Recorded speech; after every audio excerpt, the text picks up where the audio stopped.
In the early 1960s, a quiet rumor echoed through London's underworld. A Royal Mail train traveling from Glasgow to London was carrying bags of cash every single night. No armed guards, no special protection, just routine. To some men, routine looked like opportunity. Bruce Reynolds heard that whisper and felt a spark. He was ambitious, confident, and hungry for something bigger. He began assembling a crew the way a director casts a movie. Each man chosen for a specific talent. A planner, a lock expert, a driver, a lookout, and muscle for the heavy lifting.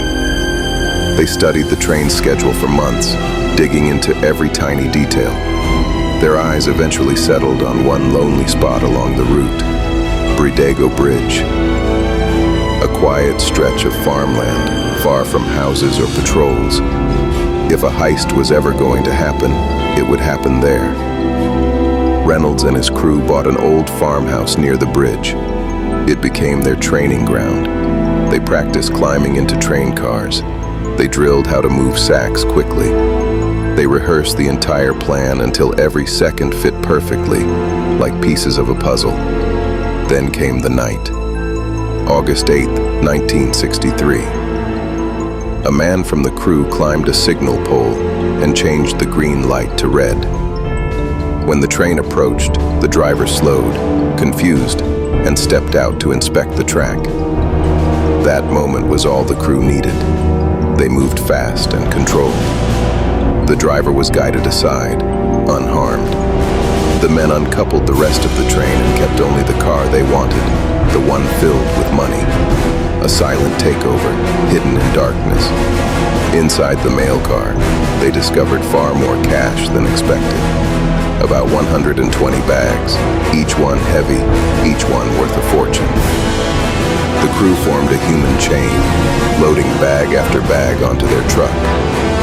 Minutes passed, and the biggest heist in British history was complete. They disappeared into the night and returned to their farmhouse, celebrating their success.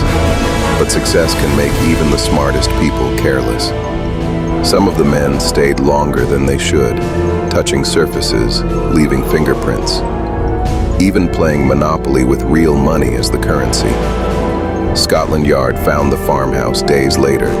The fingerprints became clues, and clues became arrests. One by one, the crew fell. Some tried to run, some vanished abroad, but most were eventually caught. The Great Train Robbery became legendary, not just for the amount stolen, but for how boldly it was planned and how quietly it was carried out. A crime committed without weapons, powered by timing, teamwork, and ambition. Decades later, the story still lives on as one of the most daring heists the world has ever seen.